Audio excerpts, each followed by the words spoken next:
오늘은 아무것도 아니다. 중국 부동산 거품 이야기 한번 살펴보겠습니다. 자, 중국 부동산 거품 어느 정도인가? PIR 가구 소득 대비 주택 가격 비율을 한번 살펴보겠습니다. 일반적으로 이제 중위 소득 가지신 분들이 중위권 가격에 주택을 매수하는데 한 푼도 안 벌고 안 쓰고 얼마나 모아야 되냐, 몇 년이 걸리느냐 이걸 기준으로 삼는데 일반적으로 10년이 넘어가면 PIR 기준이 10이 넘어가면 그 지역 주택에 조금 거품이 끼었다 이렇게 보고 있습니다. 자, 그러면은 지금 대한민국 같은 경우는 한 20 정도 나오는 걸로 나오는데 해외 자료에서는요. 홍콩 같은 경우는 지금 집값 거품이 최절정에 달한 곳이죠. 47이 나옵니다. 자, 중국은 어떨까요? 상하이가 45, 베이징이 44, 이제 선전이 41, 광저우가 25 정도 나옵니다. 굉장히 높게 나오죠. 대한민국보다 훨씬 높은 수준이다. 자, 이게 일선도시 베이징, 상하이, 광저우, 선전 이렇게 나눠지고 있습니다. 자, 중국 부동산 얼마나 많이 올랐길래 이 정도까지 됐을까요? 정말 끝도 없이 올랐죠.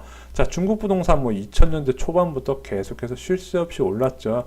가끔 하락하는 구간은 좀 있었지만, 그리고 유동성 위기가 심했던 2014년에 조금 조정을 많이 받았지만 그 이후에 수직적으로 올라가더라. 자, 그래서 2014년 이 시기에 홍콩 부동산도 한 마이너스 30% 난 적이 있었습니다.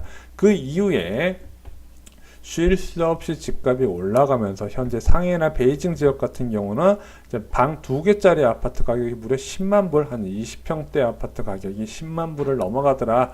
자, 이게 10년간 6배 상승한 가격인데, 자, 문제는 이제 상해나 베이징 지역의 대졸 신입사원 연봉이 보통 월급 보면은 한 100만 원 선입니다. 정말 잘 나가는 대기업들 보면 140에서 150까지 주는데 대한민국 평균 인건비 반도 안 된다고 보시면 돼요.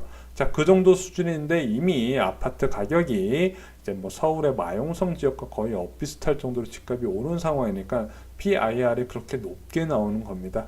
자, 얼마나 많이 올랐냐. 특히 중국도 워낙 넓으니까 1선, 2선, 3선 도시마다 다른데 1선 도시 집값 상승률이 훨씬 높았어요. 물론 2선 도시도 높았지만 3선 도시는 약간 조금 고전하는 위치입니다. 왜냐? 공급이 많았으니까.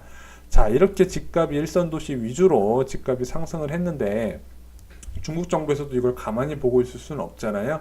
여러 가지 규제를 내세웠습니다. 예를 들어 두 번째 주택 계약금 비율을 60%까지 늘린다. 아니면 외지인의 경우 60개월 이상 근무 증명 가능한 자만 구입이 가능하다. 아니면 계약금 대출 행위를 아예 막거나 아니면은 1거주자는 주택 한 채만 소유 가능하다. 여러 가지 규제를 냈는데 현재 대한민국 8위 부동산 대책이나 9.13 부동산 대책에 비하면 좀 약해 보여요. 그래서 중국 정부에서는 이걸 부동산 가격이 높은 건 부담인데 이걸 꺼트려서 거품을 확 꺼트려 버리자니 이제 경제에 대한 경착륙이 올까봐 굉장히 조마조마한 모습이 솔직히 좀 보이고 있습니다. 자, 그래서 중국에서는 계속해서 이제 구조조정을 한번 하자, 경제 구조조정, 부동산 거품을 빼자 이런 얘기가 있었고 실제 한번 기회가 있었습니다. 자, 2014년경에 이제 원자재 가격 폭락과 중국 유동성 위기 그리고 증시 폭락이 한꺼번에 겹치면서 중국 경제가 좀 안 좋은 적이 있었습니다. 자, 그때 중국 부동산 가격이 확 꼬꾸라졌죠. 이때 제가 알기로는 중국 부동산 가격이 굉장히 많이 빠른 시간에 이제 식어가면서 가격이 빠졌던 적이 있었는데, 자, 이걸 어떻게 했냐? 이 조정 기회를 저금리로 딱 금리를 4%대에서 4.3%로 확 낮춰버리면서 다시 뛰게 만들었더라. 자, 그러면서 여러분도 근데 한 가지 보시면요, 저금리로 인해서 시중의 자금이 부동산으로 넘어갔어요. 그럼 보통 사람들이 주택을 매수할 때 내 자본을 다 마련하는 게 아니라 대출을 끼고 주택을 매수하잖아요. 근데 지금 해외에 알려진 것 중에서 중국 가계부채가 이슈된 적 여러분들 못 들어보셨을 겁니다. 자, 보면은 중국의 가계부채 중에서 기업부채가 거의 70%예요. 에? 그럼 가계부채는 저 사람들 돈이 많아서 다 현금 주고 사나요? 아니죠. 중국은 이제 그림자 금융이라 해서 제도권 이외에 자금을 마련할 수 있는 수단이 있습니다. 이것 때문에 중국의 부동산 거품이 제대로 조명을 못 받고 있는 거기도 해요. 자, 보면은 중국의 사회융자 총액 중인 계속해서 증가하고 있는 상황이고요. 자, 그림자 금융 총액도 거의 27조 위안 자, 한국 금액으로 4,428조 원 가량 쌓여 있는 상태입니다. 이것이 지금 제대로 수면 위에 그리고 나오지를 않다 보니까 아직 중국 부동산 거품에 대해서 좀 과소평가하는 경향이 있는 건 맞습니다. 그나마 중국 정부에서 7월 이제 한 2017년 9월경에 그림자 금융에 대한 규제를 시작하면서 자, 그림자 금융 증가하는 비율은 좀 줄어들었지만 여전히 총액은 위협적인 수준이다. 자, 근데 제가 한 가지 말씀드렸잖아요. 뭐 대출이 증가하는 것도 좋고 뭐 여러 가지 이슈가 있지만 부동산이 영원히 상승할 수 없는 이유 중 하나가 바로 이제 영원한 상승은 없다. 시장 경제이기 때문에 그래요. 자, 가격이 올라가면 공급이 끝없이 올라가기 때문에 가격은 안정된 가격을 찾아가더라.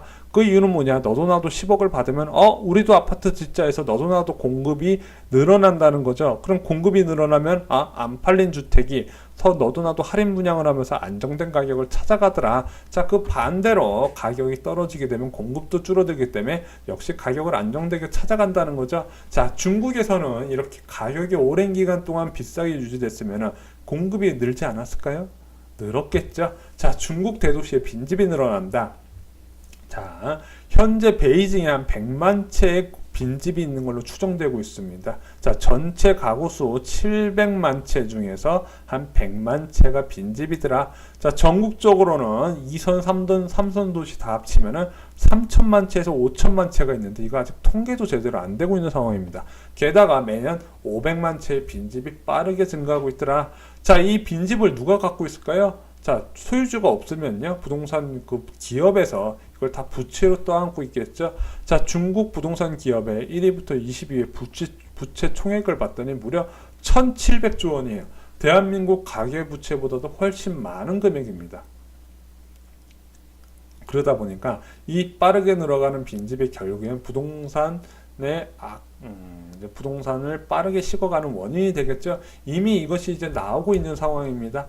자, 중국 부동산 빠르게 식어간다. 2018년 1월부터 8월까지 베이징 상품방 거래 면적 32.8% 감소했습니다. 전년 동기 대비. 자, 상품방은 뭐냐? 거래 가능한 모든 부동산을 뜻하는데요. 자, 거래 면적이 계속 감소하고 있다는 것은 부동산 경기가 식어가는 지표죠.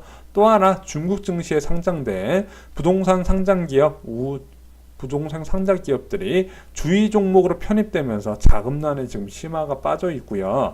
부동산 기업들이 그럼 자금을 좀 받기 위해서 여러 가지 지금 할인 분양을 실시하고 있는데 기존 분양 물량을 10%에서 20% 할인 분양하면서 기존 집주인과 마찰이 일어나고 있더라. 자, 이거 2010년에 대한민국 이제 2기 신도시 입주할 때만 일어났던 일들이죠. 자, 할인 분양이라는 거는 뭐냐? 기존 집값을 빠르게 하락시키는 효과가 있어요. 그러니까 뭔가 공실이 있다는 거는요, 그 아파트, 그 지역의 주택 시장의 최악의 악재예요. 왜냐? 할인 분양이 들어가잖아요. 그러면서 시세가 형성이 안 되는 겁니다. 이게 부동산 거품이 꺼져가는 과정이죠. 자, 게다가 중국 경제 자체가 지금 굉장히 좋지가 않은 상황이에요. 여러분들 아실 겁니다. 미국하고 중국하고 열심히 치고받고 싸우면서 무역 전쟁을 지금 치르고 있는데 그것의 효과가 지금 나타나고 있습니다. 자, 중국 경제의 신호 위험 뭐냐? 자, 중국 차이신 제조업 PMI. 자, 이거 민간 기관이 중소기업을 대상으로 중국 제조업이 얼마나 지금 잘 나가는지 지금 매달 이제 조사하는 지표인데 지금 50까지 떨어졌어요. 제일 높을 때 51.6에서 지금 50까지 빠르게 떨어지고 있더라. 이게 50m로 떨어지면 안 좋나요? 네. 50m로 떨어지면요, 경기 위축을 의미하고요. 아까 말씀드렸다시피 2014년에 뭐 중국 유동성 위기 같이 중국 경제가 안 좋을 때 주로 이제 50 이하로 떨어지는데 다음 달에 곧 떨어질 가능성이 크다고 보고 있습니다. 뿐만 아니라 중국 환율 가치가 빠르게 떨어지고 있어요.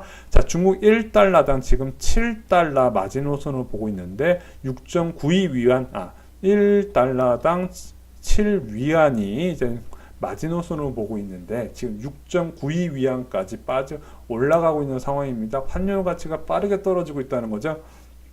자, 그래서 중국의 실물 경제가 위축되고 그것이 부동산과 이제 자금 경색까지 이어지게 되면 이게 걷잡을 수 없이 커질 가능성이 크다. 근데 이게 도대체 쇼킹 부동산, 한국 부동산 방송 강의하고 무슨 관계가 있냐? 제가 한번 말씀드린 적 있잖아요. 한국이 미국처럼 금리를 올리려면은 세 가지 조건이 필요하다. 자, 취업자 수 증가, 물가 상승률, 경제 성장률이 필요한데 솔직히 대한민국 인구 구조상 이 취업자 수 증가 솔직히 불가능해요. 물가 상승률 뭐 이건 좀 가능하다 칩시다. 경제 성장률 중국이 저렇게 타격받는 상황에서 오르기 쉽지 않아요. 그러면은 한국 금리 인상 조건 대한민국 자체적으로 충족하기 힘들어요. 그럼 뭐냐? 외부 요인으로 빠르게 올릴 가능성이 있는데 보통 외국 자본 유출이 심각할 때 금리를 빠르게 올립니다. 자, 그럼 주식이나 채권에 외국인 자본이 빠져나가는 이유 뭐가 있을까요? 외부의 충격이 일어날 때 한꺼번에 빠져나가게 됩니다. 제가 말씀드렸죠.